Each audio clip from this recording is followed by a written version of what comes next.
Bismillahirrahmanirrahim. Assalamualaikum warahmatullahi wabarakatuh. Selamat pagi, selamat siang, selamat sore, dan selamat malam. Di sini saya Aditya Sucipto akan menjelaskan mengenai pemodelan sistem bab 4 dengan materi problem situation. Nah, sebelum kita mempelajari lebih jauh mengenai problem situation, tentunya kita harus mengetahui definisi daripada problem situation itu sendiri. Nah, secara singkat, problem situation itu merupakan gambaran ketika permasalahan itu timbul. Nah, mengapa kita harus mengetahui gambaran ketika suatu masalah timbul? Nah, tujuannya di sini ada dua. Tujuan yang pertama di sini memahami detail suatu permasalahan. Tanpa kita memahami secara lebih jauh ya detail suatu permasalahan, tentunya kita tidak akan memberikan solusi terhadap masalah yang ada. Gitu. Sebut saja contohnya kita bisa melihat di sini adalah banjir ya. Kita harus mengetahui dulu detail permasalahan pada banjir itu seperti apa. Misalkan contohnya banjirnya lokasinya di Bale Endah misalkan ya. Lalu banjirnya terjadi sudah 2 hari 2 malam dan juga ketinggian banjirnya sepinggang orang dewasa misalkan. Dan juga mungkin akan dijelaskan lagi ya detail-detail permasalahan yang lainnya mengenai misalkan contoh banjir seperti ini. Nah, lalu tujuan yang kedua di sini mengetahui faktor penyebab dari permasalahan yang ada. Misalkan contohnya permasalahan dari banjir ini, faktor penyebabnya misalkan hujan yang terus terjadi selama misalkan 5 hari sebelumnya misalkan, sehingga menyebabkan banjir yang cukup besar. Lalu mengapa terjadi banjir? Ternyata sistem sanitasi airnya yang buruk, terjadi mampet pada selokan sehingga air meluap ke jalanan dan juga ke perumahan-perumahan warga. Lalu misalkan apalagi ternyata posisi Bale Endah memang di dataran rendah sehingga memang lokasi tersebut rawan terjadi banjir. Nah, kurang lebih seperti itu contoh dari faktor penyebab. Nah, goalnya daripada problem situation ini apa? Goalnya adalah memberikan solusi terhadap permasalahan yang ada begitu. Nah, di sini ada 6 elemen masalah ya, maksud 6 elemen ketika kita mengetahui problem situation. Yang pertama di sini adalah decision maker. Nah, decision maker di sini yaitu adalah pengambilan keputusan. Maksud dari pengambilan keputusan ini jadi kita yang menentukan di mana keputusan dalam menyelesaikan suatu masalah itu. Lalu yang kedua di sini ada objektif atau tujuan. Di sini tujuan dari penyelesaian masalah tersebut seperti apa, sehingga diharapkan masalah yang kita selesaikan dapat diselesaikan dengan baik itu. Lalu yang ketiga di sini ada decision criteria atau metode pengambilan keputusan. Nah, dalam mengambil keputusan tentu banyak sekali metode-metode yang harus dijalankan. Sehingga kita harus dapat menentukan metode apa yang tepat dalam menyelesaikan suatu masalah. Yang keempat di sini ada performance measure atau ukuran keberhasilan. Ketika kita menyelesaikan masalah, tentu kita harus tahu nih taraf keberhasilan ketika kita menyelesaikan suatu masalah itu seperti apa. Itu ada standar-standar yang harus dipenuhi, yang tentunya mutlak ya, mutlak harus dipenuhi standar minimum dan standar minimum lah. Standar minimum ketika suatu problem itu dapat diselesaikan.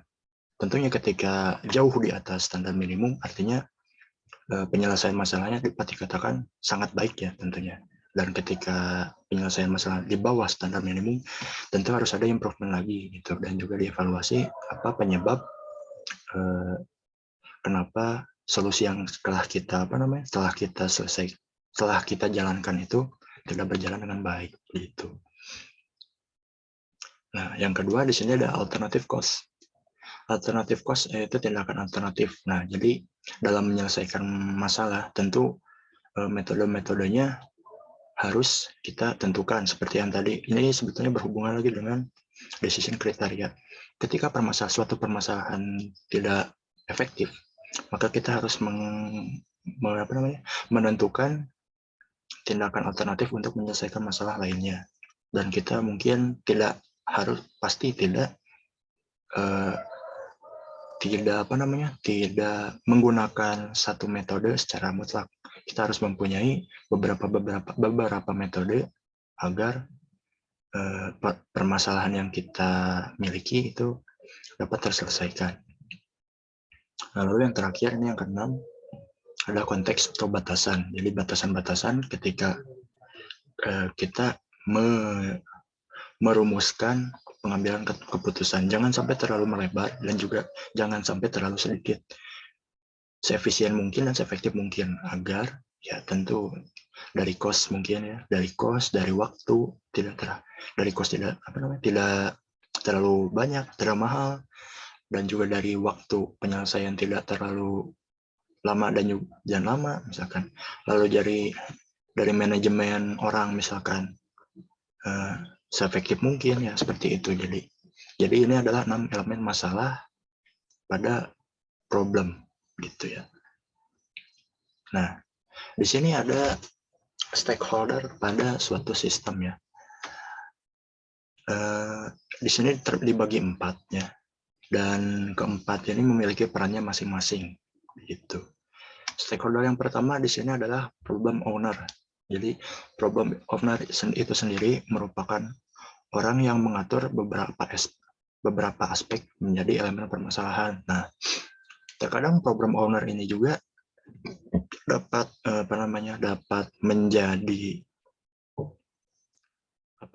menjadi decision maker gitu ya, decision maker dalam suatu permasalahan begitu. Lalu ada juga problem user. Nah, problem user ini sebentar. Nah, problem user itu sendiri merupakan eksekutor keputusan yang telah disetujui oleh problem owner. Nah, jadi ketika suatu keputusan telah disetujui oleh problem owner, maka problem user itu dapat mengeksekusi keputusan tersebut ya. Ibaratnya mungkin ini dapat disebut sebagai misalkan kita operatornya mungkin ya, bukan operator, lebih kepada orang yang menjalankan daripada keputusan yang telah disetujui tersebut. Lalu yang ketiga, di sini ada problem customer. Jadi orang yang merasakan manfaat atau benefit ya dari solusi permasalahan gitu. Jadi ketika misalkan suatu permasalahan tersebut sudah dieksekusi oleh problem user sehingga membentuk suatu objek yang dapat digunakan oleh problem customer. Nah, itu merupakan goalnya dari problem customer tersebut ya. Jadi dapat digunakan oleh customer gitu ya. Nah, lalu yang terakhir di sini adalah problem analis. Nah, problem analis ini yaitu adalah memberikan analisis daripada suatu permasalahan dan juga memecahkan permasalahan tersebut. Dan biasanya problem analisis ini ketika suatu pemecahan masalahnya sudah mereka susun, maka akan meminta persetujuan dari problem owner. Apakah analisis tersebut dapat digunakan, apakah pemecahan masalah tersebut dapat dieksekusi oleh problem user nantinya gitu, atau perlu ada justifikasi atau perubahan-perubahan dan revisi-revisi yang perlu dilakukan lagi seperti itu. Jadi sebetulnya keempat ini saling berhubungan satu sama lain ya. Jadi ini adalah 4 hal yang stakeholder pada suatu sistem. Lalu di sini selanjutnya, yaitu cara mendefinisikan masalah. Tentunya kita sudah mengetahui tadi, kita misalkan sudah punya nih suatu permasalahannya seperti apa. Nah, lalu bagaimana cara mendefinisikan permasalahan tersebut? Nah, di sini ada 3 permasalahan, ada 3 cara dalam mendefinisikan suatu masalah. Yang pertama di sini ada rich picture diagram. Di sini kita bisa lihat gambarnya seperti ini ya, contoh dari rich picture diagram. Nah, dalam rich picture diagram ini umumnya memang menggunakan simbol-simbol. Jadi simbol-simbol yang seperti ini bisa kita lihat, ada simbol bus, simbol ini, dan simbol-simbol yang lainnya gitu. Lalu penggambaran problem solving dengan berbagai cara, artinya jadi misalkan kita mempunyai suatu masalah, kita dapat menyelesaikan masalah tersebut dengan berbagai cara ya. Di sini kita lihat ada 3 cara ya. Ada 3 panah, artinya ini ada 3 cara dalam menyelesaikan suatu masalah. Lalu ada juga yang terakhir, menggambarkan kelebihan dan kekurangan dari cara tersebut. Nah, kalau misalkan kita lihat di sini ada contoh dari rich picture diagram di mana seseorang ini akan berangkat kerja. Nah, bagaimana dia akan berangkat kerja? Di sini bisa kita lihat orang tersebut menggambarkannya dengan 3 cara. Yang pertama, dia menggunakan kendaraan umum, di sini menggunakan bus. Nah, dia gambarkan di sini menggambarkan bus. Cuman ternyata kekurangan dari menggunakan kendaraan umum itu bisa kita lihat di sini. Kekurangannya dia tentu mengeluarkan biaya setiap hari dalam menggunakan kendaraan umum ya. Misalkan per tarifnya anggap 10.000 misalkan ya, ke tempat kerja, dan tentunya kan ketika pulang pergi itu membutuhkan 20.000 itu sehari itu. Dan ternyata dalam kita menggunakan uang 20.000 sehari itu, waktu yang ditempuh ternyata cukup lama. Di sini kita bisa lihat ya, waktunya cukup lama. Jadi ketika orang tersebut menggunakan kendaraan, dia harus siap-siap berangkat dan naik kendaraan itu lebih awal gitu. Lalu yang kedua di sini, dia menggunakan kendaraan pribadi, misalkan mobil ya di sini. Kita bisa lihat, oh ternyata ketika dia menggunakan mobil, ternyata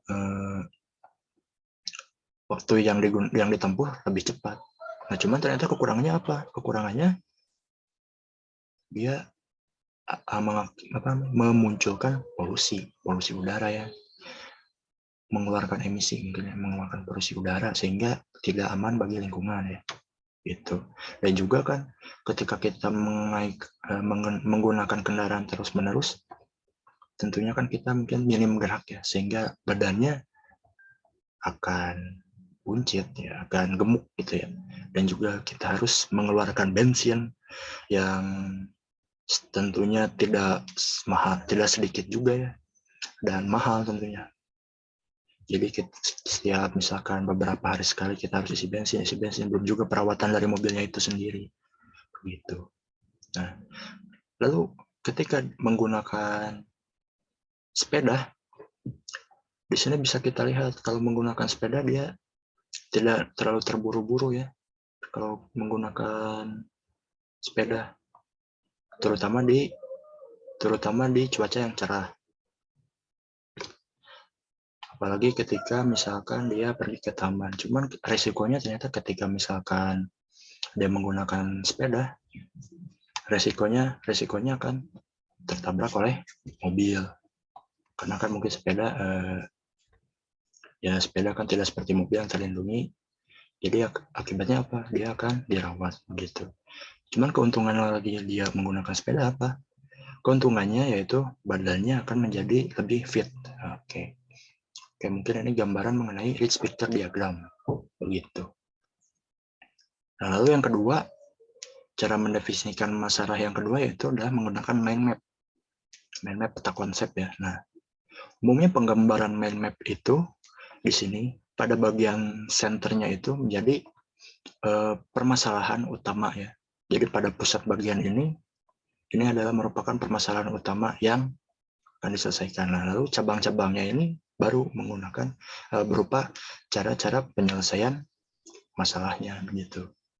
Misalkan seperti kita lihat di sini kesehatan mentalnya, kesehatan misalkan ketika misalkan kita stres. Di sini ada beberapa solusi-solusi cabang-cabangnya ya. Misalkan di sini ada solusinya relaksasi, lalu ada dan macam-macam juga ya di sini cabang-cabangnya. Ya, jadi memang penggambaran daripada mind map itu seperti itu. Di sini ada pusat masalah, lalu dicabang-cabangkan lagi menjadi beberapa aspek begitu.